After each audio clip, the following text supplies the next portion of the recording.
Tapped In Media, Russ and Rojo, back at it with another interview. But before we introduce our next guest, shout out to Best of LA. Yes, David, man. Best of LA Foods. For coming on with us. That was an awesome interview. Yeah. A lot of good insights. And shout out to him for being able to make it his job now. Yeah, I mean, that's pretty cool. Like that, to now take that over completely. Like that's your income. Like that's what we got to get with this. That's exactly what we're trying to do. So thanks, David, man. At Best of LA Foods, he put us on a bunch of new restaurants too, and that was awesome. And we hope that you go over to the YouTube channel, Tapped In Media, and also on Instagram, _media, and TikTok, whatever, _media. I know you don't like that. You're a communist. The best way to support us, obviously. You and your China app and man, whatever. But the best way to support us is by subscribing, liking the channel. Of course. That's the best way. I know that our Instagram following is not as great as it should be, but whatever. It's still cool. I mean, we still put stuff up there. Well, you and I have talked about this where we need to have more going on that. So yeah, well, you know what? We have somebody here, so why don't we do that? I'm just saying. We'll air the dirty laundry out later, bro. Also, thanks to our sponsors, Del Cid Coffee. Yeah. Go to delcidcoffee.com. Make sure to use promo code _media. Mm-hmm. And also shout out to our new sponsor, Upland Nutrition. Make sure you guys go and check them out. They're up here in Upland. Yeah, we're recording Central Avenue if you're local. Great protein donuts, great protein waffles. Really great. We'll get more. Shakes. We'll definitely get more on that. Yeah, we're supposed to do a feature as it goes, right? Yeah. And then, of course, before we introduce our next guest, usually we do creators, entrepreneurs, radio hosts. But this time around, we're doing it differently. Yeah, this is we wanted to it was something that we talked about because we all deal with it, even in day-to-day life. Everybody has dealt with some sort of scenario like this, and it's unfortunate. Yeah. And while he may not fit the traditional influencer mold, he's built his own brand. But we like his story. We love his stories. That's right. He's very straightforward. He's been very outspoken about his life. Which is awesome. And has over 30,000 followers on Instagram and close to 2,000 subscribers on YouTube. Right. So huge shout out to Big Mike. Big Mike. What's going on, Mike? Thank you right on, brother. Being here with us. Yeah, man. Thanks for taking your time, brother. I appreciate it. And thank you for allowing us to be here. Yeah. In the barrage. Barraged. Right? Yeah, it's the barrage. I built this, been building it for like 2 years now. So I just built it for me and my friends to have a place to come hang out and drink, Yeah. Be safe. Have good times. Yeah, be safe. And if I get drunk, I can go upstairs and go to sleep. Exactly. So it's easier for you to get up there, right? No DUIs right here. Hey, man, that's exactly. Amen to that. Yeah. Him and I have that experience with DUI. So so good for you, it's brother. Unfortunate. But yeah, thank you so much for having us. It was something that we wanted to do. I had talked to him about it, and you were like, you know what? Yeah, because we've had the similar situations where we've dealt with family members who are have gone through this. But we'll let you, talk about it a little more. But before we do, just wanted to ask, tell us more about what Xicano Style Bikers is and how it came about. Well, I started that clothing brand, I want to say in 2016 when I first started, excuse me, when I first started riding Harleys. I noticed that when I would go down to Harley Davidson to buy a shirt, they wouldn't have the kind of bikes that we were riding on those shirts. Oh. They would only sell shirts that had more like an old school bike or a newer bike, but never the lowrider looking cholo style bikes. And even though we were some of their biggest supporters, even to this day, we buy most of their parts, and we take their ordinary bikes and we fix them up. They still don't give us that love and put our kind of bikes on their shirts. Right. So I said, you know what, I'll do it myself. So I started my own brand, and I started making shirts, which I have one on right now, but you can't see the back. But I make my own shirts with our bikes on them. the way that we build Harley Davidsons. And what we'll do is we'll put a link in the description below on this channel so that people can go ahead and check out your clothing brand. But I didn't know that it started as a clothing brand and then into now a YouTube channel. Yeah, it was a clothing brand. It is a clothing brand. I have my own logo. It's trademarked. And then I just when I started the YouTube channel, because I have so many followers on Instagram. Yeah. I have 30,000 followers, over 30,000 on Instagram.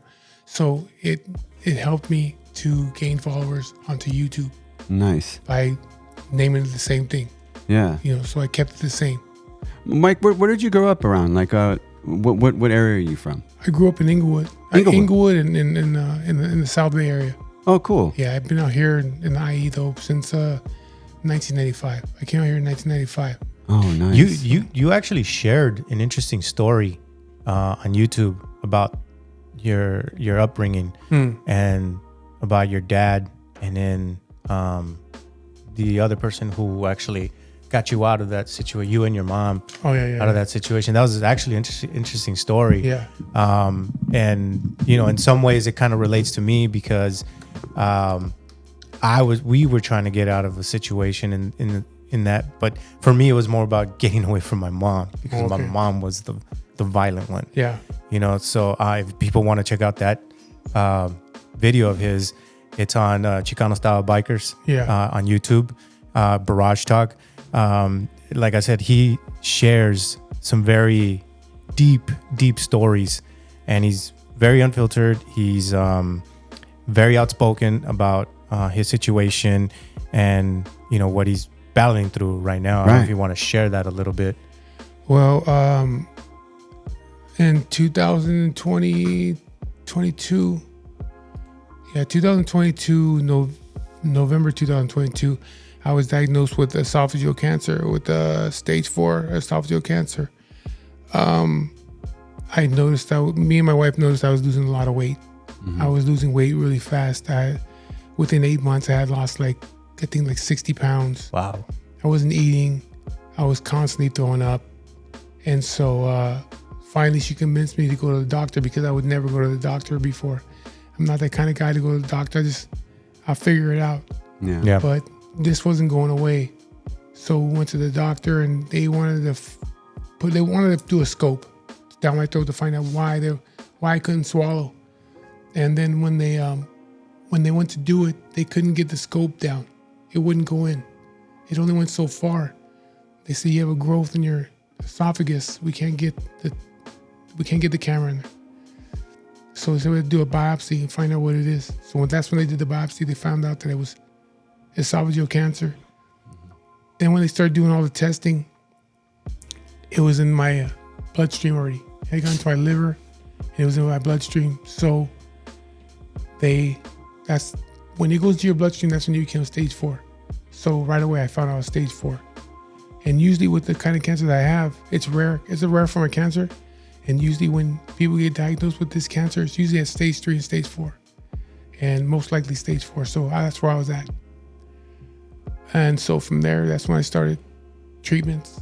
So I've been doing treatments since January 2023. I've been on chemotherapy. Wow.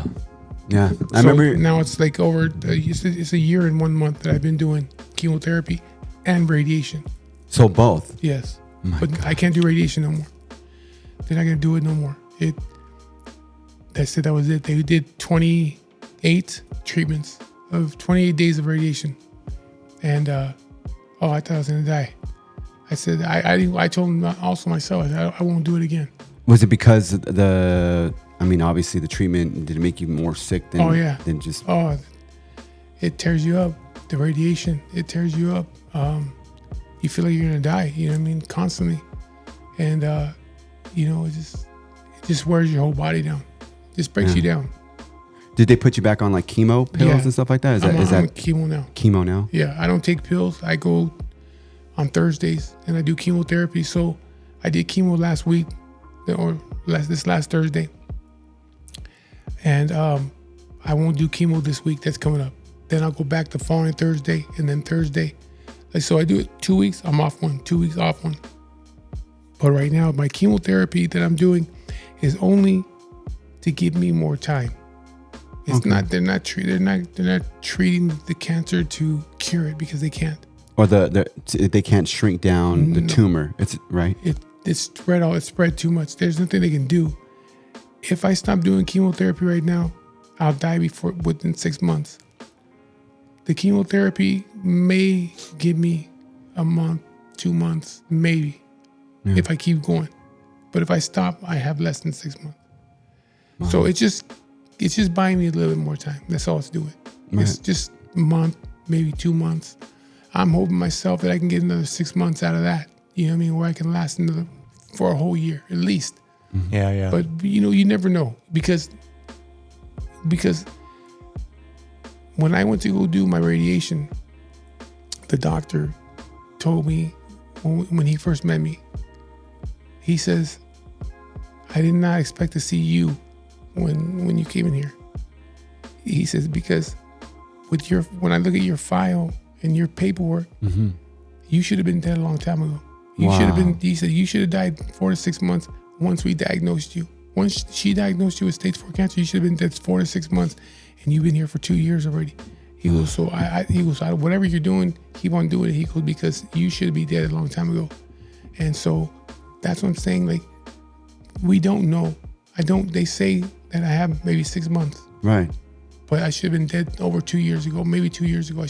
Or a year and a half ago. I should have been dead. Wow. You're putting up that fight that, this is the fight of your life, obviously, right? I mean, the biggest fight that you've ever had to do in your entire life. So that has probably a lot to do with it too, your will to live. And then of course, having your family supporting you, that gives you that inspiration, right? To keep going for it, because you could easily say, oh, I don't want to do this anymore because it's just tearing me up and it's just bringing me down.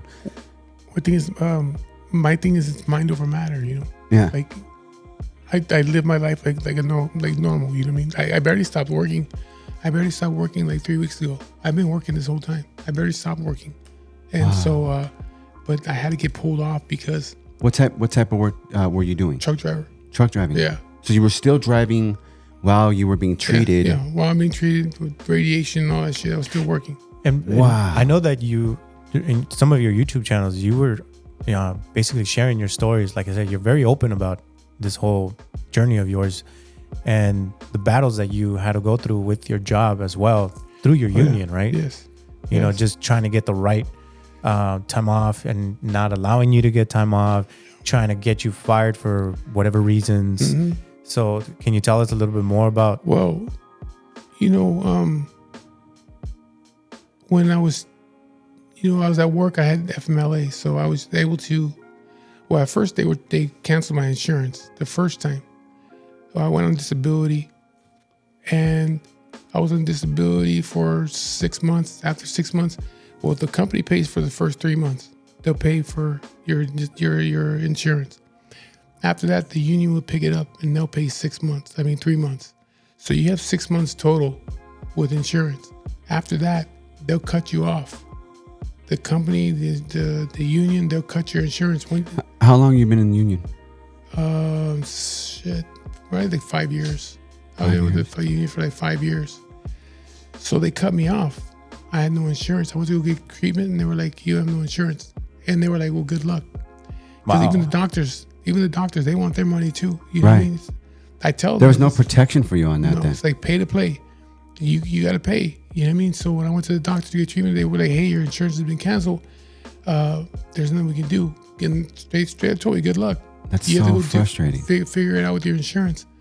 So then, luckily, my wife works for a small company, and the owner knows me, and he's real good with my wife. And he's told my wife no. He told them put him on our insurance. So I was without insurance for maybe like 4 or 5 days. They threw me on his insurance for their company.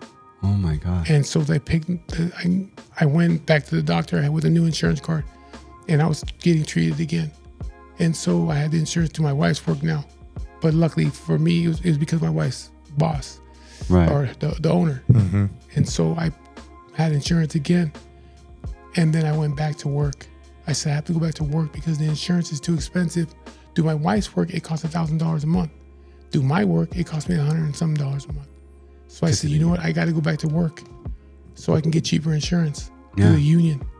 So I went back to work. Doesn't that make you? I mean, I'm sure you're angry about it, but that you trusted the union to kind of handle your stuff. You've been on it for 5 years, and I know a lot of people that have been in the union for many years, and then now they're like trying to tell you like, okay, well, there's only so much we can do, like 3 months. You're like, well, I've been paying you guys for 5 years. Maybe you should pay for my treatment for 5 years, because knowing how that, knowing that I'm sick and then how much time that I have, like, but there's no protection for that in that case. So the union, I just outsider looking in, I don't know what all the stipulations or what the legalities of that may be, but I would think that they should try and do something that, a little bit more than, oh, we can only do this much for you. And that's it. Just like I said, everybody, I heard that like 3 times from the union when I called them, say, what's going on? You guys cut my insurance. And they said, there's nothing we can do. We only pay for 3 months. And they told me the same thing. They said, good luck. We hope that everything works out for you. Huh. I said, all right. Good luck. Yeah. Doctor's office, same thing. When I called them, same thing. You know what I mean? Disability. When I called them, I said, hey, you guys going to cut me off my disability? I have no income. Yeah. They were like, well, good luck. There's nothing we can do about that. They cut me off disability. So I got cut the disability. I got cut from my insurance. I had no other choice but to go back to work. So I went back to work, and then I applied for FMLA. Right. Do my job, so I could take certain days off when I needed it without being penalized. But they were like, I went back to work in January, and then they were saying, okay, well, your FMLA won't kick in until August. So from January to August, I had to go to work sick, take sick days, or take points. You take a day off, they give you a point. I had to strategically move without getting myself fired until my FMLA kicked in August. And when it finally did, then I was able to take the days off that I needed to. Yeah. But then one day, after like about 5 months, they kicked me off the FMLA, my work. And they were like, you have no more FMLA. And I said, well, wait a minute. My FMLA is supposed to be until March 2025. And they cut me off in the beginning of January. And they said, no, you ran out of hours. So I said, okay, well, now I got to go back to disability. And luckily, when I applied for disability, they approved me again. So I'm approved for disability again, where they pay me. I don't have to work. I'm on disability right now for the next 6 months. And then I stay on my insurance for the next 6 months. But it's 6 months, but I got to worry about those things now. What am I going to do in 6 months? Right. When you're going to be back at the same spot that you're at square one. Yes, I'm going to be right back at the same spot. If I'm still here, I will be back in the same spot. Probably have to go back to work. Still this way. In order to have benefits, because I can get what is it called? Full what do you call it? Full disability or like just completely off, not temporary disability, which you're on right now. They only pay you like $1,000 a month. Ouch. I tell them how I'm supposed to live off that $1,000 a month. Right. You know what I mean? That's what they give It's you. nothing. And then Social Security, they're gonna give me, I think, $1,200 a month.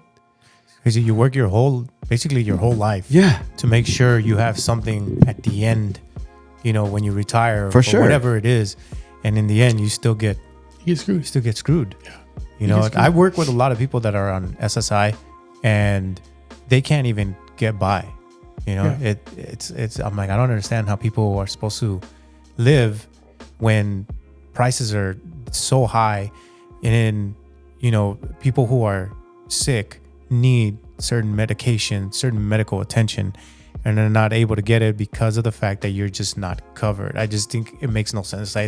When it comes to, for me, in my opinion, when it comes to, this is where the liberal side of me, even though I'm not liberal, but this is the liberal side of me, where I feel like if somebody has a certain disease or a certain terminal, like cancer, for example, they should automatically be covered. No questions There should asked. be something that protects them, because I agree with you. And the union, especially if you're a union and you pay your dues and you do all these years and you put in the work, right? And then they're going to come back and like, oh, we're only going to cover you for 3 months. What the fuck is 3 months going to do for me? I'm going to be sick for years. Like there should be some sort of protection on that. And because I have my father-in-law is stage 3 cancer and currently, and shout out to my father-in-law Frank, and he goes through so much too, and I feel for you because I mean, like we were saying at the beginning, like there's so much families that experience cancer. My dad passed away from cancer. My Nina and my dad passed away 18 hours of each other, both of them from cancer. My dad passed away stage 4 multiple myeloma. My Nina passed away from a uterine cancer 18 hours after that. It's frustrating that there's nothing that is there to help us. Like your situation. You're probably many of situations that's happening right now, and we don't have anything to protect us that way. Yeah. After you just given 5 years to the union, paid your dues, right? You paid all this money to them, and you're only going to give me 3 months of care, and you're going to give me a hard time. Why isn't there something that we can do more? And we don't know what the answer is, but that's the union's job, or that's the job of the person that you pay to do, so that you can be protected that way. Yeah, there's it doesn't seem like there's too much help for us. You know what I mean? Like I have like 6 or 7 friends. We all have different forms of cancer. But one of my friends, he has bone cancer, and he was with FedEx for years, and they fired him because he wouldn't go back to work. But he has bone cancer, and they let him go. So my father was with FedEx too. Speaking of going back to work, I know, again, because I've watched your videos, you would struggle just to get up, because I know you get up early in the morning. Yeah. And this man still gets up to work, right? Struggling, in pain, and gets his ass to work, all just so that he can be covered. Right, to keep his benefits. There's no logic to that. Yeah, at all. Just so I can have my benefits. I needed the benefits. Yeah. I mean, of course, the pay is good, but I needed the benefits. That was what's most important, is having benefits to be able to go to the doctor. Because, like I said, and I've said it before in my other videos, and when I go to the doctor and I know that they're doing their job, but when I go in there and I sit and I go check in, and I sit down, and then they'll call my name, and then I'll get up and they'll say, hey, can we get your copay? And I'm like, of course. Yeah, of course. I told her last time, I said, yeah, I got to pay to play, right? Right. You need your $50 or whatever. Whatever you won't treat me if I don't give you, no, it's my copay now is $10, but they want their $10. You know what I mean? Oh yeah. And, or one time, or I'll go in there like, hey, last week we didn't get your copay. Can we get it this week? Like, dude, it's only $10. Yeah. It's not a problem, but it's like, right. I know they're doing their job, but it's frustrating when you hear that kind of shit. It's like, hey, of course, not just me, but all these people in here, we're all going through something. A lot of us are dying, and you're worried about $10. $10. Yeah. I saw. I like your bio on YouTube, and that's Xicano. I'm sorry, spelled with an X. Xicano. No, it's Xicano. Yeah, spelled with an X, right? Well, Xicano, yeah. right? And I do like your bio. I'm a stage 4 cancer fighting, cancer fighter documenting my life. If the sickness takes me, my family, kids, and friends can come here to see me, maybe get some advice. Many cancer patients are embarrassed, and I know this on a personal level, or they want to be very private about their battle through cancer. My father-in-law, for one, he doesn't want to go out, things like that, because he doesn't want people to see him sick and things like that. So and it's sad. Do you think that this should be like a more normalized thing so people can be more open? And what gave you the courage to start a channel? Like, overall, I get it about the family stuff and things, but there's something that gave you a little bit more than beyond that. Because I knew nothing about cancer. You know what I mean? Right. Until I got it. I knew people who had it, but like my friend Cherry, she has cancer. She's had 4 different kinds of cancer already. She's been fighting for like 10 years, and but I really didn't pay too much attention to it until it happened to me. Right. And then it's like, okay, well, I wasn't too much aware of it, and maybe we should bring awareness to it. You know what I mean? That's why I started doing my videos with other people. Because if you look at my YouTube channel, I have, I think, 3 videos. My friend Tony, he had kidney cancer. My friend Cherry, she has breast cancer. My friend Johnny, who has bone cancer. And there's a couple more, but we've done videos here with them to just bring awareness to people. You know what I mean? Because like our culture, we don't go to the doctor, we don't talk about shit. We just we just leave it alone. Right. Yeah. And so I wish I was more aware of it, back then. If then maybe I would have had myself checked out in the beginning if I was more aware of cancer. You know what I mean? Mm-hmm. You would have taken more preventative measures for yourself so that it doesn't, I guess, get this aggressive. Yeah, because that's why I tell people in my videos. I tell them, go once a year and get checked out. That's all you got to do. Just once. Go once a year and get checked out. Blood work. Blood work and all that. Get your kids checked out. Because kids are getting cancer just like adults. Mm-hmm. The age, none of that stuff matters. Your color, your nationality doesn't, your race doesn't matter. People are getting it, and they're saying within so many years, 50% of the U.S. population will have some form of cancer within the next I don't know if it's like 20 years. 50%. That's insane. So why don't you go now and get yourself checked out? And I had somebody off one of my videos go and get checked out, and he had something wrong with him.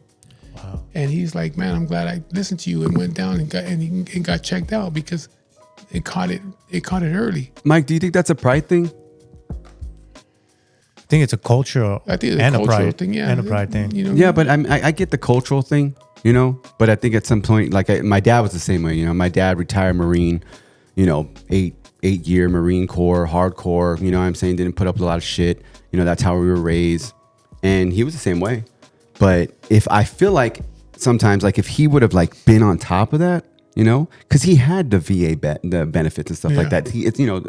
Veterans have their own benefits, right? He was already set up that way, but he chose not to do it. And I almost feel like it's a pride, and I get a lot of us are very stubborn about things, but I almost, in his scenario, and this is many years ago, that I felt that there's a little bit of pride on him, like where I'm like, I tell him like, go get looked at, man. It's just literally, like you said, it's just blood work. Mm-hmm. Like even if they get 5 tubes of blood from you, they can find out a lot these days. They can see exactly like, hey, there's something wrong somewhere, we don't know where, but we don't like this blood work. So we should probably investigate a little bit more. And then it just gives us more of an opportunity to change ourselves.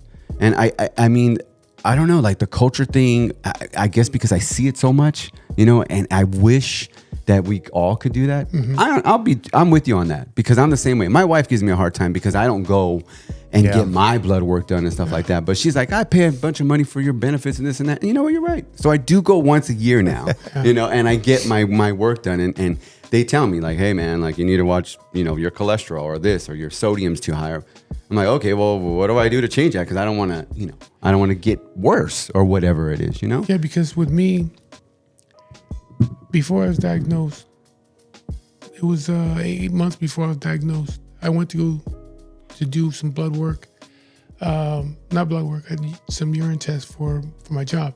They sent me to go do a physical. I went to do the physical, and I did a urine test, and then they did the little swab thing, whatever it is. And the guy says, hey, this is showing that you have blood in your urine. And he says, but it's not showing a lot, but it's showing there's blood in your urine.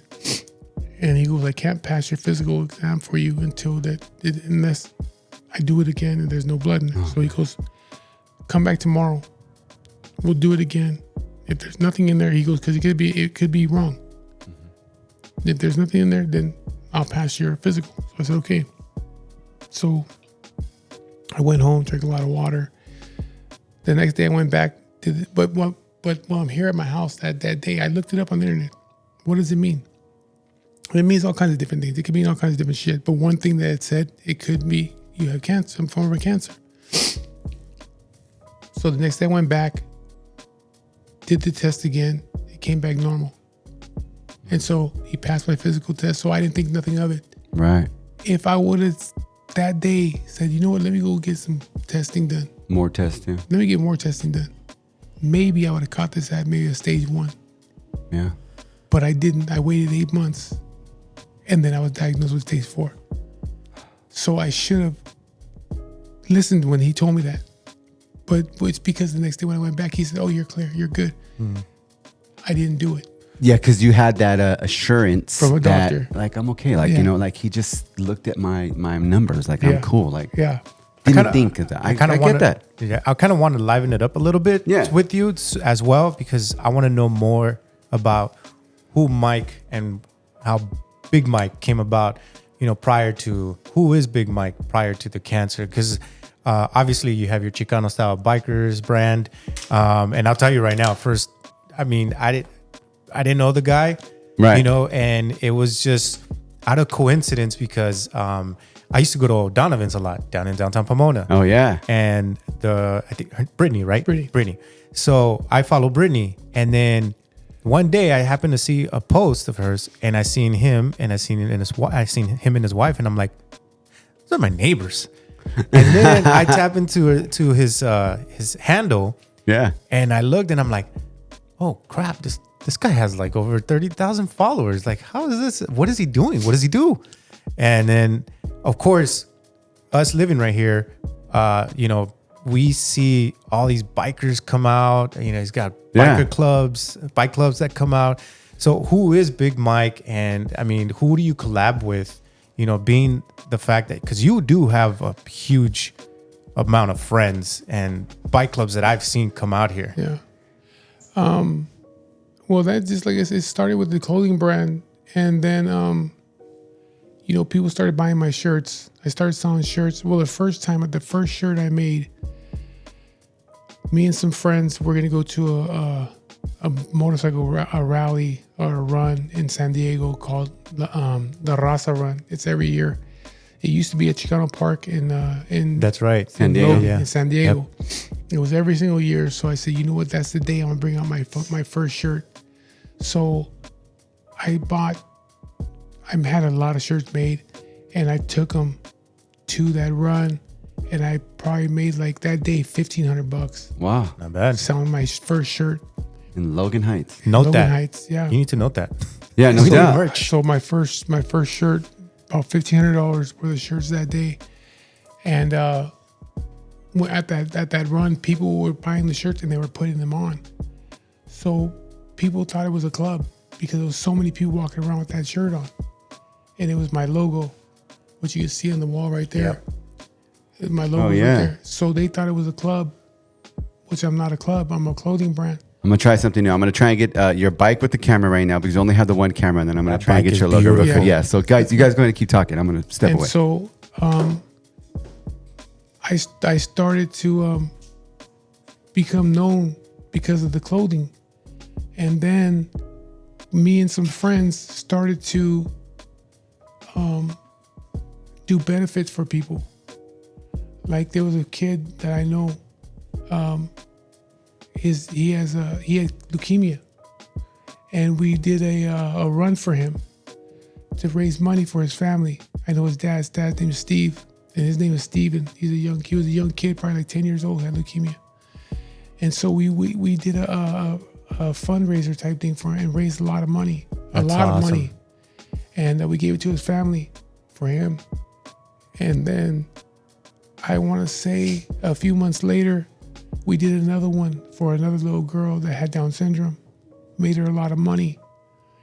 And then, to help the family. And then we did another run for a friend whose daughter was in a bad car accident, and they needed money. So we did another fundraiser for them, raised a lot of money. Wow. So we were doing all these fundraisers, and we were doing all these runs. And so that's how me and a bunch of people started getting recognized and noticed by everybody.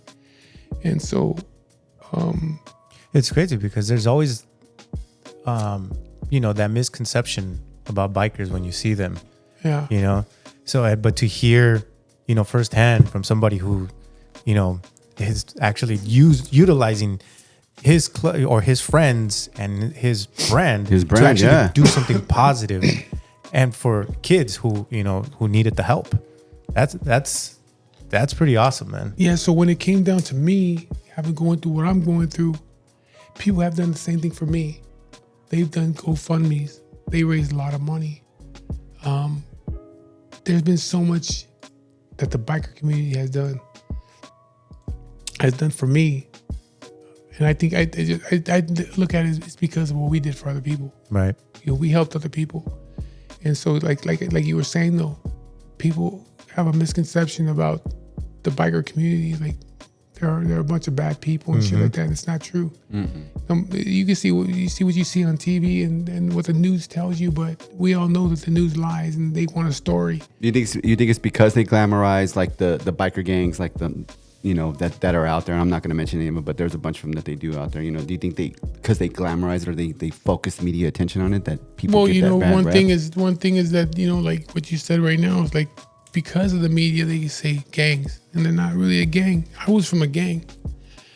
Bikers they're not gang members. So you were from a gang? I was not from I was a gang member, yes, but not. I was never from a biker club. You know what I mean? That's one thing that people they'll say biker gangs, but there's no such thing. They're clubs. I was from a real gang, off the streets. Barrio. Yes. That's where I was from. You know what I mean? Those are gangs, you know what I mean? But the other ones, the club, they're just clubs, you know what I mean? And I hang around with certain clubs, and I hang around with a certain club, and I'm not part of their club. But I tell you like this, I've been around this club for a very long time, and not one time, and it's the honest truth, have I ever seen one of those people that I hang around with or any of their members commit a crime. Wow. Never. I've never seen them beat anybody up. I've never seen them do any kind of violence or anything. Never, not one time. It's the media that throws that shit out there, because it's the same thing as if it's like if me as a Chicano, if I do something to you, you blaming everybody else for it too. Like all Chicanos are the same way. It's not the way it is. Right. If one guy from a club does something, it doesn't mean that everybody's doing it. You know what I mean? Everybody's not the same. You can't blame everybody because one bad cop does something. You can't blame every cop for it. That's true. You see what I mean? So that's just the way it is. You know what I mean? So the media will throw that shit out there because they want a story. Yeah. You know what I mean? So there's no such thing as a biker gang. That's just what they tell you. You know what I mean? And the documentaries that you see. It's all about gangs. But you said it best, like using the word club. I mean, it is a club. I mean, it's essentially started that way at first, right? Like they were club members, and then turn it. Now that you're right, they keep doing that. They keep saying it's a gang, and it's not. It's a club. But they want to throw that out there because that's the story. Negativity sells. I noticed that shit on YouTube. Oh yeah. You know what I mean? Yeah. I watch these guys on YouTube that have their own YouTube channels, and my thing is I talk positive stuff, and they're constantly doing negative. He had a YouTube video where he did talk about that, and I'm like, oh man, he's hitting very valid points. That negativity sells. Yes. If I want more followers on YouTube, I should go be negative. Yeah. And I should talk. I can say, you know what, you guys, we do this interview right now, and then I say, you know what, I want more followers. So I'm gonna say them two guys came over here. They're very unprofessional. Fuck those two guys for sure. And start shitting. Start shitting on them. Their channel sucks and blah blah blah. People want to see that. People want to see me talk negative about you, and they want you to talk negative about me. And it's in a snowball. A conflict. The conflict. And I know those guys on YouTube do that, and I don't do that. Right. And if I see them, I know some guys from YouTube that have a lot of followers. I watch them, and I just watch what they're doing. I say, man, I understand that you're trying to build up your brand and your channel, but why are you doing it in a negative way? Right. Because positivity is not. It doesn't gain you subscribers like negativity does. It doesn't pull the viewers. It doesn't pull the viewers, and I refuse to do that. I refuse to be negative. Right. Good. Yeah. So I think that's a better approach than just trying to, doing the norm of like going about like getting the negative style, because you're right. We all want to see a good fight. You know what I mean? Like when you go watch boxing or UFC, you don't come to watch two guys smack each other around. You come to watch them beat the shit out of each other. Yes. Straight up. You want to see war. Yeah. Because you want to see a good fight. It's more entertaining if me and you were going to fight, and I have nothing against you, but for me to show animosity toward you. Hey, fuck you and this and that. Yeah. Then other than, I see you at the press conference and shake your hand. Hey, good luck to you and this and that. They don't want to see that. Nah. Not at all. You see what I mean? So everything is the negativity. And again, like I said, I refuse to be negative with these people. I don't talk bad about nobody. If people talk bad about me on my channel, I delete their comments. Yeah. I don't want to see it. You know what I mean? I don't. Have you had that scenario where somebody's, leave bad comments on some of your videos? Yeah, I just delete it. I don't go back and forth with them. I refuse to go back and forth on the internet with anybody. I think that's the most childish shit you can do is to go back and forth with somebody on the internet. And you see that a lot. Net banging? Yeah. Net banging. Oh my God. You know what I mean? I tell people, hey man, you got a problem with me, I'm all over the place. You know what I mean? I don't hide nowhere. I'm everywhere. If you have a problem with me, I tell people where I'm going to be at because I do events. I used to throw biker events, and I have events here at my house. Like I'm going to have this. You were telling us before we were setting up here. Yeah. Yeah, I'm going to have this party next ditching Friday. party. A ditching party. Yeah. An adult ditching party. Yeah. It's literally a ditching party. Well, I for mean, come on. adults. Did we not all do that when we were younger? Go to ditching And parties? his wife came out earlier, like, we're going to have house music. I'm like, dude, that is my stuff. Yeah, dude. 90s That's style my house stuff. music. And it only I started, love it. It started from an idea from last weekend. I had some friends here, and my buddy's like, he's like, hey man, I want to come down here next week during the week, and I'm gonna skip work for the day. I'm gonna come over and hang out with you, and I'm gonna drink some whiskey with you. And I says, yeah, I'm here all day. And he goes, but I want to do it during the week. I want to skip work, and he said, I'm gonna do a ditch day from work. And then that's where the idea came from. It's like, hey, well, let's just do a fucking ditch party here. Yeah. From work though, adults. You know, That's 21 pretty cool. and over. We'll have beer, That's so whiskey, and awesome. all. I like that. We're talking with Mike from Xicano Style Bikers, and that's his YouTube channel. He has over almost 2,000 subscribers on YouTube. A ton of videos on his journey right now that he's going through. He's a stage 4 fighting cancer right now. Head on over to his YouTube channel. He has a ton of videos out there for everybody to see what his journey's like, and you know, and get inspired by what Mike is doing. And he talks about like his bikes and his brand for the clothing. Mike, I you know, we saw some of your shorts. We were looking at your shorts and your other postings, and you know, with your dogs, and that one's pretty cool. And we did dig up a recent one that you just did though, and I don't mean to interrupt your your question here. Is that cool? A recent one that you just did was about personal space and getting drunk to get drunk. What do you think? Drinking to get drunk. Yeah, drinking to get drunk. What do you think people can do for themselves to avoid drinking so much and understanding personal space? Because I understand the personal space thing, because I totally got you on that. That was your most current post that we were looking up, and I get that part. What do you think that people can do to change that up for themselves, like to be aware? I'm gonna follow up with a question on that one too. I wanted to ask you, have you also gotten people to like say, you know, call you, hey dude, I saw your YouTube, why are you talking about me, bro? No, I mean, if he wanted to talk to me about it, he could. I mean, like I said, even when I did the video about it, I ain't got nothing against. He's my friend. I love the guy. Yeah. You know, I want him to be. I did it because maybe he'll learn something from it. You know, like you said, the personal space and drinking to get drunk. I used to do that shit when I was younger. sure. Likewise. We all did. Same. We drank to get drunk. You know, but now that I'm older, I gotta pay more attention to what's going on. You know. This is my house, so when people are here, I can't get drunk and not know what I'm doing because I don't know what the fuck you're doing. Yeah. You know what I mean? So now I'll sit here, and even though I have cancer, you know, I still drink whiskey sometimes. I still have beer. You know, I still eat steaks and shit like that. I'm not a vegan or nothing. So, you know, but if people are here, I got to maintain myself and watch everything that's going on. And then again, you know, like I said, I notice everything with my own friends, you know, so I got to calm them down, you know, like, hey, relax yourself. You know, you're getting too comfortable, you know, with the kind of people that I'm around, or even the biker scene. You can't get too close to certain people. You know, they don't want you bumping into them. They don't want you in their face. You know what I mean? If you can't handle yourself, then slow yourself down, because it can get you in a wreck. You know what I mean? And I don't want that here in my house. You know, I don't want that here around my wife. You know what I mean? So I gotta kind of mellow people out and be like, hey, it's time to relax. You know? Yeah. But if you can't handle your shit, then just don't come here doing it. You know what I mean? But I think it just comes with age. My buddy, he's still in his early 30s. You know what I mean? But I think it comes with age where you start to become more responsible and say, hey, you know what, I don't. And plus the fucking feeling of being hungover the next day and dehydrated. Oh, it's terrible. It does sound. It's fucking terrible. So No, and I get you on that one, because you on you know, 2020, I was a mess. I was an full-blown alcoholic. I could finish 3 bottles within that day and still keep going. I was a mess. My wife had an intervention on me. yeah. You know, so yeah, it was pretty brutal. And being home all the time from COVID, Yeah. you know, like we have nothing else to do but what, drink and watch things on TV or YouTube. During that time too, for me, I was See, I've never been like, you can even ask my wife. She's never seen me drunk. Oh wow. But I do get fucked up. Yeah. I used to get fucked up. Like when I was when I first went to disability a couple years ago, I went to drinking probably about a 12-pack or to a 15-pack to a 12-pack every single day.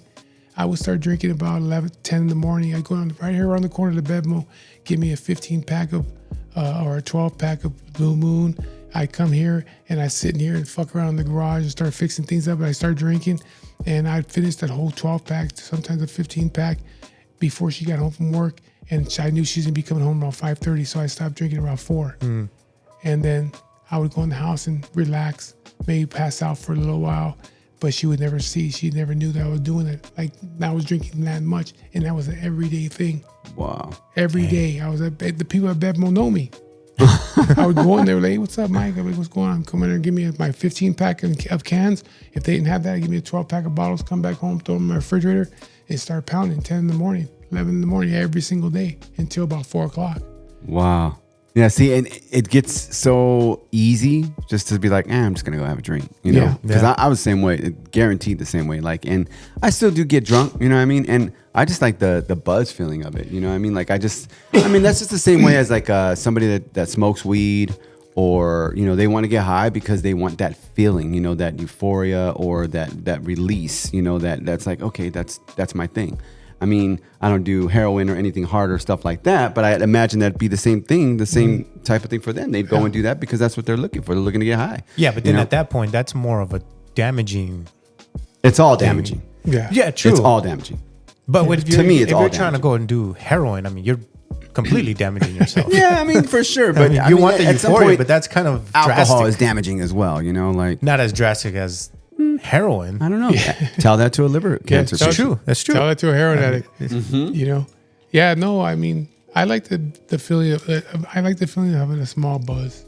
But being drunk, no. Because I gotta, like I said, and I'm doing it here in my home, so I gotta maintain things around here and make sure that people are not getting out of line, make sure that nobody's disrespecting my wife, nobody's disrespecting my house, or nobody's disrespecting each other here. Yeah. If I see stuff like that, I'll get up real quick on it and be like, hey, calm the fuck down. Don't be disrespecting my house. You got a problem. You two got a problem. Go take that somewhere else, but not here. Don't do that here in front of my house or in front of my family, my wife, and all that. You know. So, but luckily, I really haven't had no problems like that. People come here and they respect it, and strangers come here. That's the point I was making earlier. Like I invite people here, strangers. I didn't know you until you come over. Come over, have some food. You know, I've had some good birria too. Oh, yeah, nice. The other day. I've had people come from Lancaster over here.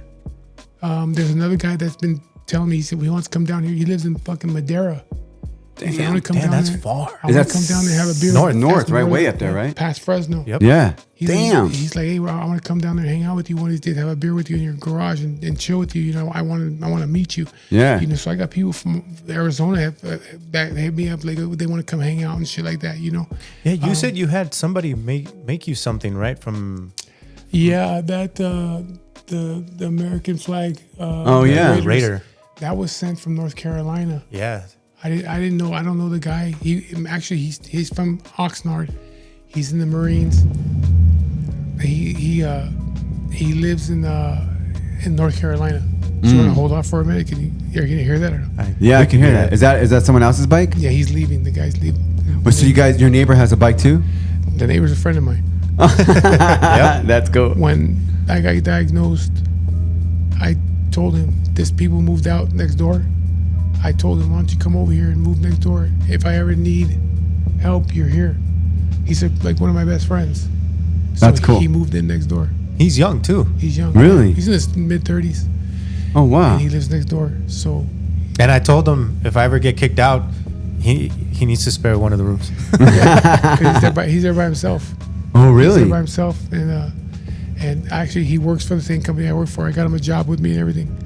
So we work for the same. I got him a job with me. I got him living next door to me. So he's a help. If I need something, I just call him. If I need something, I call him. If my wife's not here. That's awesome, man. It's good help, man. I mean, that is a great way to like, well, these people are moving out. Yeah. How coincidental. Like, hey, bring a friend over. I know you mentioned that you were in a gang, and I don't want you to get into that too much if you don't want to, but what got you out of that life? Because obviously when you're in a gang, you're basically in a gang for life usually. I did a video on that too. I did one of my first videos I done is because I got out of my neighborhood. The same way I got in, the same way I got out. I got jumped in, I got jumped out. Really? I'm one of the only people that you'll probably ever meet that, because most people don't do that. Most people will just walk away. Most people will get into a gang and then later on they'll grow up and like, I'm not involved in it no more, and they'll just leave and they'll move away and they'll go live their life, and it's all good. Nobody really gives a fuck. You grew up out of it. But for me, it was like I wanted to get out completely.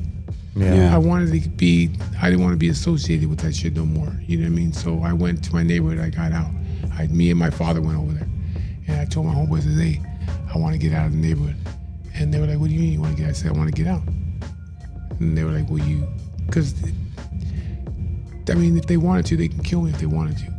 You know what I mean? But they were like, all right. So they about eight or nine guys jumped me out of the neighborhood. And that was that. You know what I mean? I just grew up. I just got out of it. You know what I mean? I did time for them. It was because of that. Because that was one of the reasons I went and did time. But I got ratted on. Oh. And I got 8 years for it. 8 years? 8 years? I got 8 years for it when I was 15 years old. I was 16. So you were already in prison? I went to prison. I went to youth authority. Youth authority. Okay, YA. YA. Authority. And then transferred into... No, I never went to prison. Oh, wow. No, I never went to prison. I was in the youth authority for a little over 2 years. And then I came home. And then, I tried to... I tried to take care of what was supposed to be taken care of. I was ratted on by somebody, so I was supposed to, take care of that. Yeah. Take care of that with that person. And when it came down to doing it, my homeboys didn't want to back me up on it. And so I said, all right. This is not for me. It's not for me. If that's the way you guys are doing things nowadays, it's not for me. Not for me. And so I said, I want out. I want out. You know what I mean? If I can't depend on you guys, Who? Then who am I going to depend on? I came to you for that. Yeah. Like I that type of camaraderie, like like togetherness. And then now I did the time, for it, and it's because somebody ratted me out. Yeah. And now y'all don't want to back me up on it. Yeah. Before. Yeah. So I got out. You know what I mean? And then I just stepped away from all that. You know what I mean? Probably a good idea, right? I mean, like probably you don't regret that now, right? I'm sure that's something that you're okay with it. Oh yeah. I mean, even though I got out, the dudes that I grew up with, that were my homeboys, they still see me the same way. They still talk to me. They don't see me as a... They don't hold it against you. No, they understood. Yeah. They understood, like, okay, Because like you were saying earlier, it's one of those things where you grow up and then you just something that part of getting older where you're like, I don't care about that. That'd be the same too. Like I come from a family of where there's a lot of gang members, and they still don't bother with it too much anymore. They can care less now. You know what I'm saying? They're like, meh, whatever. But they know that they have that history. Like my father was the same way. My dad was, he was, from a gang as well. But growing up, I would have known any better because as kids, like that man hustled, provided, didn't give a rat's ass about any gangster shit. Like he was like, I don't really give a shit about that. What I care about is putting my kids through school and then giving them the best life that I can give them. That's what was important to him because priorities change. Like you were saying, as we get older, you have a different perspective and you're like, this is not for me. Yeah. So, I respect that, man. I think that's cool because, that some people, they'll stick it out. They'll ride, nah, I ain't like that. I'm going to ride it out. It's like, well, why? Like they're not going to put you as a priority. Yeah. Yeah. Eventually you got to grow up. You know what I mean? Eventually you got to grow up and so I walked away from all of it, but I wanted to do it the right way. I didn't want to be just like one of them guys that just walks away. Yeah. I wanted to say, hey, closure. I'm done. You know what I mean? I did what I did. And, I did my time. I came home. I tried to take care of business the way it was supposed to be taken care of. You guys didn't want that. And so, you know what? I'll just walk away completely and wash my hands of it all. And I'm done. How long you been riding bikes, Mike? Since 2016. I got that brand new 2016. It didn't look nothing like that. We did all the work to it. Me and friends of mine helped me put it all together. I've changed it up so many times since I've had it, and now it's time for me to get rid of it. I got to deal with because of the cancer and all that stuff like that. I got to make sure that there's money put away. You know what I mean? That right there is just a fucking bike. Mm-hmm. It means nothing. It's just material shit. It's just material shit. You know what I mean? And I got to make sure that if anything happens, there's money in the bank for my wife. You know, for sure. She's not gonna fuck the bike. You know what I mean? So supposedly today, I don't know if it's gonna happen or not, but somebody's supposed to come pick it up and buy it.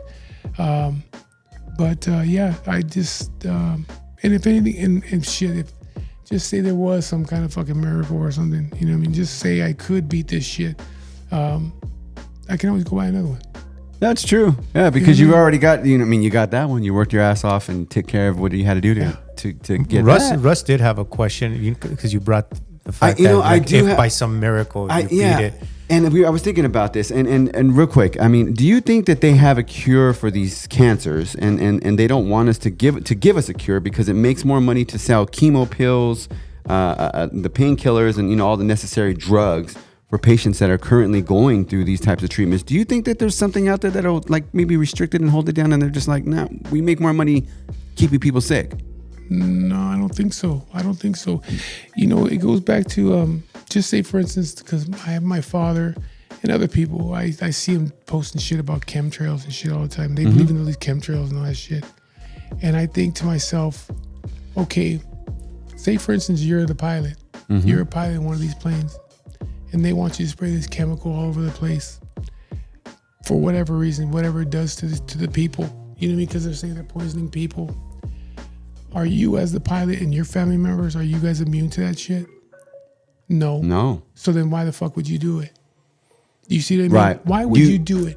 That to me, that makes no sense. Like the people that are saying they want you to spray all these chemicals. Well, are their family members and are they immune to it? No, they're not immune to it. They're gonna get the same sicknesses and all that shit like that. So why would they do that?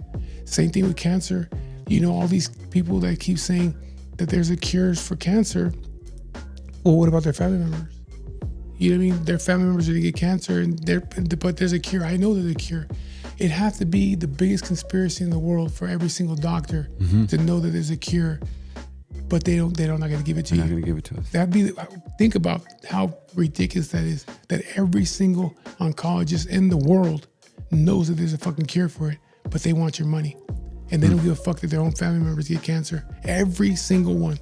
So you think at some point the morals and your own personal respect would take place? Like you were saying, the pilot would be like, oh, I can't give this to, can't spread this trail because I have my own family, morality in this area. In this area, yeah. Yes. I live right here. You want me to put this trail right here? And you want me to do that?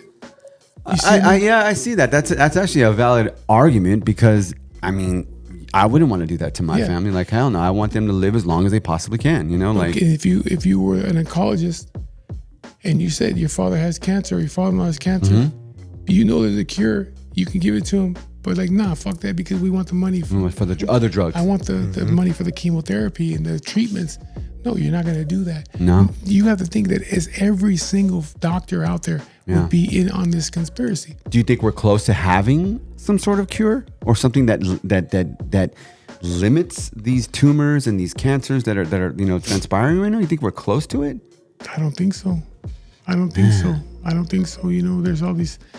There's just so many people, all the conspiracy theorists out there, and I hear it all the time. People say they eat the turkey tail mushrooms, soursop. Don't eat meat no more. Don't do this. Don't do. It's like, come on, man. That's all bullshit. Yeah. It's all bullshit. Do you think it's in our food? The cancers? I believe so. I think there's certain ingredients. I think there's certain things that they're putting in all these chemicals they put in shit, in food is helping people, or it's causing people to get cancer. Yes. Yeah. But again, you can get cancer from the sun. True. You get skin cancer and die from it. Like, you see, however, it's just I don't know what it's coming from, but it's growing and growing. Yeah. And I just can't see that. I just can't see doctors or scientists and all them knowing that there's all the scientists in the world knowing that there's a cure, but they're not going to give it to nobody, not even their own family members. Man, that's a good point, because I honestly didn't put, I guess, a lot of those factors in. But I mean, I know this is out of what about, like, I don't know, a royalty. I mean, this Kate princess recently just is in remission now, like, and it's like, wow, like, what did you get that we don't have over here? But the thing is, people gotta quit thinking that cancer is cancer. My cancer is not the same as that person's cancer. Right. See, people say, oh, my dad had this form of cancer and he beat it. Okay, but he had this form of cancer. He was at stage 1. Mm-hmm. Just say, for instance, lymphoma. So many variables. Lymphoma. You have like a 90% chance of beating lymphoma. When you have bone cancer, it's a certain percentage, because you have to look at the form of cancer, the stage they're at. All these things are factors. Yeah. You see what I mean? So people keep thinking cancer is just cancer, and it's not. Mm-hmm. It's what kind of cancer you have, where you have it, and how far gone you are. If you're at terminal, you're fucked. Yeah, no doubt. And me, like right now, I'm stage 4, but I'm pretty much terminal. Yeah. Even though I'm still taking chemotherapy and stuff like that, I'm still pretty much terminal. There's nothing for me. There's no cure for me. I'm going to die within, we'll just say a year. I will die within a year. You know what I mean? But it's because the form of cancer I have and the stage I was at where they caught it. Right. You see what I mean? So people need to really, when they think about things before they say it. Right. When they say that, so-and-so had this form of cancer and they beat it. Yeah, but they were probably stage 1 and they probably had lymphoma, or, they had leukemia, but they were at this, whatever. Some cancers don't have a stage. Yeah. They caught it early. Well, I think bone cancer doesn't have a stage. I think my friend said that his cancer does not, there's no stage 1, stage 2, stage 3, stage 4. It's just you have bone cancer. He had to have his whole hip removed and replaced. Okay, but there's no stage for him. Me, there's stages, stage 1, stage 2, stage 3, stage 4, and then terminal. So, but that's the thing. People got to think about that. It's the form of cancer you have and what stage you're at. Right. Depending on if you can beat it or not. And my form of cancer, if you go to the websites and you start researching it, at stage 4, you have a 2% chance of survival. Mm. At stage 1, you have a 47% chance of survival. Damn, even at 1. So there's still a chance of you. But it's slim. Super slim. So, but at stage 1, you have 47%, which is a good chance. Mm-hmm. You ain't 50-50, but you have a good chance. But once you hit that stage 4, it's 2%. You see what I mean? Yeah. So it all depends on what cancer you have, what stage you're at. So people need to realize that when they speak about cancer, it's not all the same. Yeah. And they all are just totally different from one another. Same thing with prostate. Prostate cancer, I know quite a few people that have had prostate cancer, they beat it. They had surgeries and shit like that, you know what I mean? Because there's certain cancer, like my friend, he had kidney cancer. Okay? All they did is cut his kidney out. He has another kidney, he's fine. He's still got to watch himself though, you know what I mean? Right. Did he change his lifestyle? At first, then it goes back, so old habits die hard. Yeah, But, I think his mindset is like mine. I'm going to live my life the way I want to live it. Yeah. I don't give a fuck what I got. I'm not going to sit here and mope around. I'm not going to sit here and be a vegan. I'm not going to be a vegetarian. I'm going to eat shitty foods. I'm going to drink whiskey. I'm going to have my beer. I'm going to smoke my cigars sometimes. I'm going to have a good time with my friends. That's just the way that I want to live my life. I'm not going to put myself in a shell and be afraid of everything now. Because I think those people die faster when they're afraid. They become afraid, and with a weak mind, it's a weak body. It's a great way of putting it, honestly. Yeah. I mean, because you're fighting, the fight of your life. Yeah, it's like you're scared. Oh, I shouldn't do this. I shouldn't do that. You're just paranoid. You're afraid of everything. You're paranoid. A weak mind is a weak body. I'm not afraid of nothing. I drink whiskey and have a good time with my friends. You know what I mean? And I know, I remember it got to a point where it was like, after we hung out, there was a point where I was like, I didn't hear from him. And then I know you had just started your chemo again, and you kind of just were like absent from everything. I'm like, I don't think we're going to get this interview. And then I seen on your Instagram and people posting about you, and it's something just, I don't know, motivated you, some sort of like something kicked in on him, and then he hit me up. He was like, "Hey, I'm down for this interview. Yeah. I'm ready." I was like, "Oh, okay." Yeah, it was just the chemotherapy. It put me down. It put me down for like about shit. I was in bed for like 7 days here at the house. I couldn't. I just get up. I get up, take a shower, go back to bed. I couldn't walk. I couldn't do anything. And so I stayed in bed for like 6 days straight, and then finally came out of it, and back at it. What I'm doing again. You know what I mean? Yeah. Still doing my thing. What? We're gonna be wrapping it up soon, but Yeah. I wanted to ask, at what point did you become at peace with it?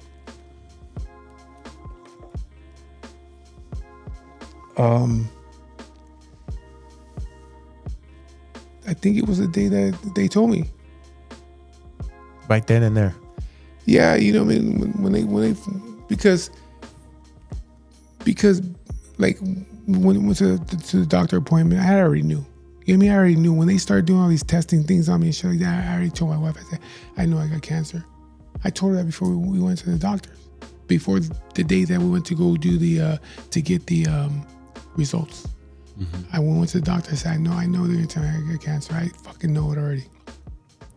So then we go in there, and then he tells me like, yeah, you have cancer, but like again, he didn't tell me what stage. They didn't know the stage yet. They just knew I had cancer. He said, you have esophageal cancer. I said, all right. Yeah, of course. My wife, she's gonna get emotional. You know what I mean? So, you know, if she's not around, then I don't get all emotional and shit. Like I can deal with the shit. You know what I'm saying? Like, that's why I don't like her going to the doctor appointment, because she gets too emotional and shit like that. So I try to do my doctor appointment when she's at work.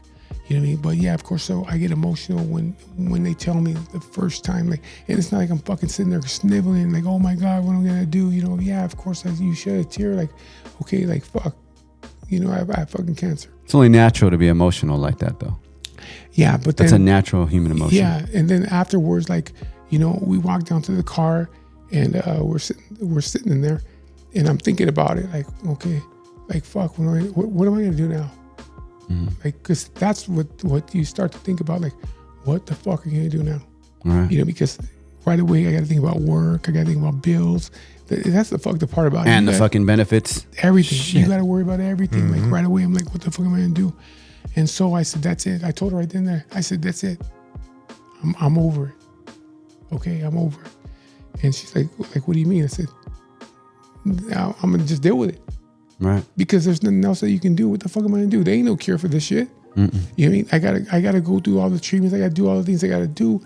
I said, but if you sit down and fucking snivel about it, like I said, I think that people that do that are the ones that die very quickly, because they're so paranoid and so afraid. You know what I mean? And they let people get into their heads also, which I have never let nobody get into my head. You know what I mean? I understand people being nice, and for you to sit here and say, hey, you know what, Mike, you're gonna beat this. You're gonna beat this. Yeah. But it's not the right thing to say, because you don't know that. And if I allow you to get into my head, and I start thinking I'm gonna beat it, because my friends are telling me I'm gonna beat it. In the end, when I'm sick and I'm gonna be bedridden, and I'm bedridden, I'm gonna be angry. Right. I'm gonna be angry because I believed everybody. I believe telling cancer or people that are going through cancer, you're gonna put in a great fight, because you know that person's character, right? You know that person's strength before pre-cancer, way before cancer, right? You know that person is strong, and then just hearing your story and knowing a little bit about you now, and then, you know, looking at some of your YouTube videos and you know, you're up hearing your past. Obviously, I know that you're a strong person, so you are putting up a hell of a fight. And like you were saying, the weak mind presents a weak body, right? And by you giving that good fight, you know, that's probably usually the best thing to tell people. It's like, just keep putting in the good fight. The fight is getting up every day, doing the shit that you know is extremely hard. Taking a shower is a task, I'm sure. Getting out of the bed is a task. Walking from the kitchen to go get a water back to the couch is a whole new task. When before it's just, that's what we do, you know. But because you do that, it's almost good. It's better to tell people keep fighting that way, not that you're gonna beat it, because we know that the unfortunate part, the end of it all, we all die. We all come to that part. That's the thing that I tell people. They say, how do you deal with this shit? The most important thing for me, and I think it's for everybody, if you can come to terms with you're gonna die no matter what you do, don't be afraid of dying. Then you already beat half the battle already, because you're not afraid of dying. You see what I mean? Yeah. Everybody's afraid. People are afraid of dying. They're afraid to die. When you're gonna die either way it goes. Whether I die from cancer, okay, say I don't. Say I survive this shit, and then in fucking 2 years from now, I'm riding my bike and I get hit. I'm gonna die that way. Yeah. You're gonna die either way it goes. You're not gonna live forever. So get comfortable with the fact that you're gonna die no matter what. And then if you can get comfortable with the fact that you're gonna die, then you'll live your life to the fullest. That's a great. And I was gonna ask him like, what's your best advice to people out there? But like he already dropped. Yeah, he summarized it like perfectly. Like that. You know how normally when we do talk to a lot of people, like we ask them like, what is a good way? What is one of your final thoughts? And like, I mean, that is a perfect way to summarize. Especially when everything that you're going through. That's a perfect way to summarize. How things should be done for yourself, like through a sickness like this, because there's nothing you can do but just say I have to accept things so that I feel more. You have that strength and that power for yourself to say, now I've already gotten over that part. Now I have to do other things to make that solidified. That I've come to that accepting part. Yeah, I accept it. I mean, I'm not worried about it. I've never turned to religion either. I'm an atheist, and people are still. My mother, my father, I have friends that are all into church. I mean, they're really deep into church. Wow. And they're like, man, you need to go to the Lord. I say, to be honest with you, and like he said, I'm very honest with my feelings toward things. And I told my friend, like I have a good friend, he's constantly trying to get me to go to church. Constantly, he's like, you need to do this, you need to do that. And I said, look, man, I'm telling you right now, if there is a God, he's gonna have to beg me for forgiveness. Because, for like kids to go through cancer, for me to go through cancer, or anybody go through cancer, or any kind of sickness or something like that, I feel like, especially children, why do children have to go through the things they have to go through? You know what I mean? And me growing up the way that I grew up, why did I have to grow up that way? And so I look at it as like, I didn't deserve this shit. Yeah. And a child too. And a child too. They don't deserve it. You know what I mean? So I told my friend, I said, there's a God. He's going to have to beg me for forgiveness. That sounds like exactly. I'm a big believer in God.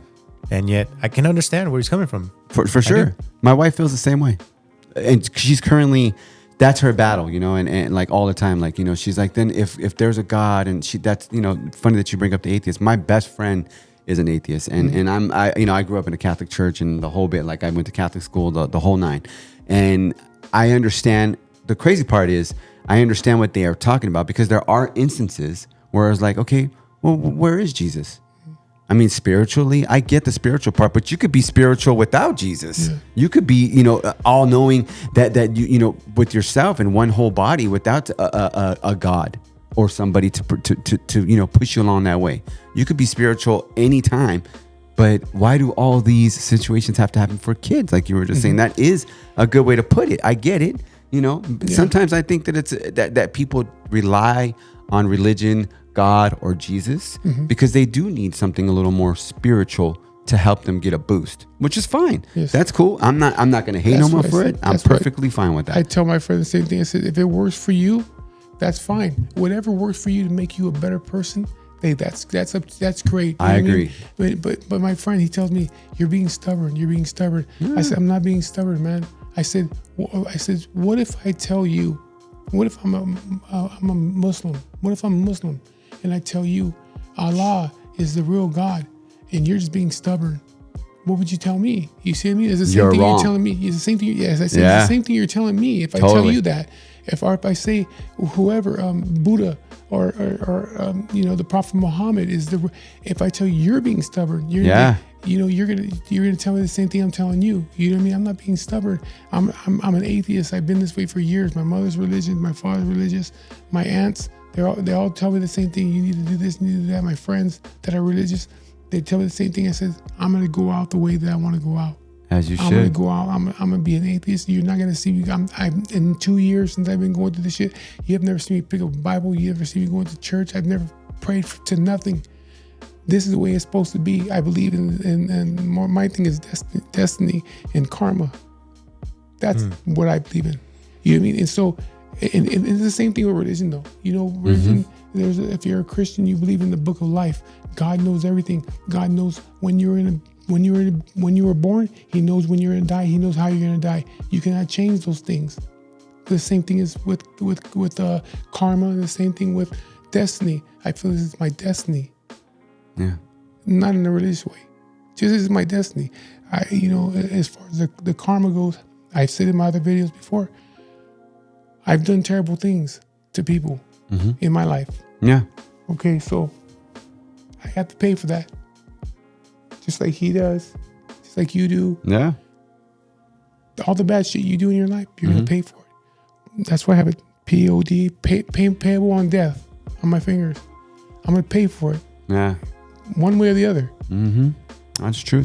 I always see that thing that assholes live forever. You ever see that? People wearing no shirt? I don't fucking believe that at all, dude, because I know plenty of assholes and they ain't living anymore.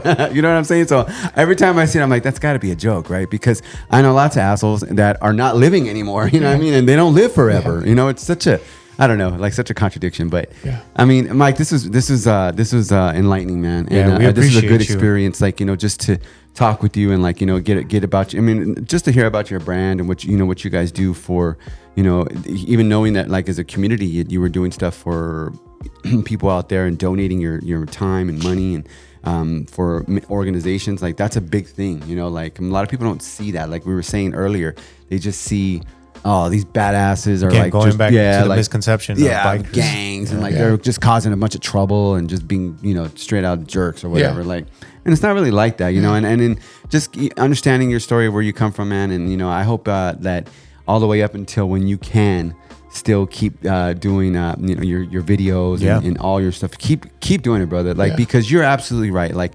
show it out, man, because some people out there that currently are sick right now that don't want to do that, because they're afraid of how they look or how they sound.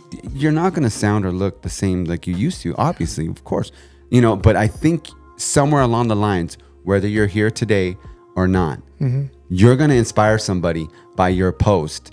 And then what you've done, like, is pretty much, you've set more, you were doing it so people could come back and see who you are and remember who you are and stuff like that. But you may find somebody in 10 years from now that might see your video and be like, I love that video. And you're not around no more. You know what I mean? But that person has a new inspiration. And they could be atheists and riding a bike and stuff like that. Who knows? Like, we don't know that for sure. You know what I mean? But there could be that one instance. And that's all it takes. It's about, and I hate to use this word, but to kind of normalize it to where people can actually share their stories the way he has. But the thing is, we have to normalize that stuff because it's happening to everybody and a lot of people that we know right now. It has to be. We can't look at people like Mike or my father-in-law or whoever else has cancer or your cousin or my aunt or whatever. If they have cancer, we have to be like, okay, well, they're sick. We get it. But there's so much, we have to look a certain way. There's so much of this vanity that, that we have to have this look. Fuck that look. We have to live. Like, I mean, like, people want to go out there and still do things. You know what I mean? Like, and it takes that, that courage. That's why we had to come and see about your story. And another thing is, don't feel sorry for those people. We ain't looking for people to feel sorry for us. You know what I mean? I'm not looking for them to feel sorry for me. I got to go through what I got to go through. I'm just telling people what I'm going through and how to help them deal with it. If they ever get diagnosed, this is how I dealt with it. And you can learn something from it. You know what I mean? And so, but people with cancer, most of us not looking for people to feel sorry for them. So it's like, don't feel sorry for us. Don't come pat us on the back and rub us down and shit. You know what? Treat me normal. I tell people all the time, I'm not dead yet. I'm still here. Don't treat me like I'm dead. That's one thing. People will treat you like you're dead. Once they find out you have cancer, they're, oh my God, like, no, I'm still right here, motherfucker. You can come to my house and have a beer with me. Have a conversation with them. Don't start off right away like, Yeah. And don't go asking, how are you doing? Yeah. You know how I'm doing. And it's so hard, people. I totally see where you're coming from, but it is so hard for not to be like, so how are you feeling today? It's funny because my wife this morning, she was fucking walking all fucked up, like, and I told her, what's wrong? And she's like, I don't have cancer. I know I don't have cancer. And I'm like, what are you talking about? She's like, her legs were hurting. But she says that because people come and tell me something about themselves, like, some sad ass bullshit they're going through. And I tell them, like my stepson came here one day, he was telling me something, I can't remember what he was talking about. And I said, oh yeah. I said, try having cancer. Oh. And you're not lying. And he said, you're the wrong person to complain to. I said, yeah. That's the truth. It's true. What you're going through, I wish I was going through what you're going That's through. That's right. You know what I mean? My wife's knees hurt. I wish my knees hurt. Yep. That's a small battle comparison to my war. Yes. So that's why this morning when I said, what's wrong? She's like, I don't have cancer. And I said, what? That's what she meant though. Like she was applying that to that scenario. Yeah. So, good for her. Oh man. Yeah. That's cool, man. Sometimes you got to do that, man. Cause life is about, having a good time and enjoying people's company and laughing, smiling and carry on through to enjoy that, to enjoy that time. And, when you're right, when people do get sick, you can't help yourself, but be like, are you okay? Is everything? And the person that's sick, they don't want to hear that all the time. Like, no, man, just be like how we were before. Yeah. I mean, like, but the person on the other end, it's so hard to convey that, and be like, wow, but I know this in the back of my head. Well, yeah, you know that, but why don't you block that out for a second and just be normal? Again, but me, I'm more bold. You come tell me like, hey, I found out I got cancer. Like, you better do what you got to do to beat it. That's what you should be. Tell you. That's all I gotta tell you, man. I'm gonna sit here and we're not gonna have a little powwow right here. Like, do what you gotta do. Yep. You know what I mean? Whatever your doctors need to do, go do it. You better fight. Fight. Do what you gotta do. Now let's get back to living our lives the way we're living them. Yeah. That's why you're having parties over here. You're having a good time. You're bringing people together, like on Super Bowl or what the ditching party, things like that. Like and that's what it's about. Like and I totally get though that people just lose sight of that. If I got limited time here, if I got like 6 months here, better believe me, I'm gonna have a good time while I'm doing it. As you should. Heck yeah. Yep. Mike, this is cool, man. Thanks for having us. Thank you so much. Thanks, man. Really appreciate you. Everybody out there, go head on over to Xicano Style Bikers. It's his YouTube channel and on Instagram. Tell us what your Instagram is too, Mike, so that we get it right. The same thing. Xicano Style Bikers. You spell it Xicano. Xicano. Xicano Style Bikers. And then if you guys, there's a bunch of links on his Instagram that you can click through. And then, if you want to buy a shirt or whatever it is, right, you can go ahead and click through all that. Purchase stuff like that and check out the videos. And of course, like we always say, like the best way to support people is likes and subscribes and things like that. That's honestly, it's really that simple. And it's free. And then you know what? And go over it above and beyond and do a little share. Send people a video, be like, look at this video. This is intense. Like, just because there's so many people going through their experiences and their battles right now.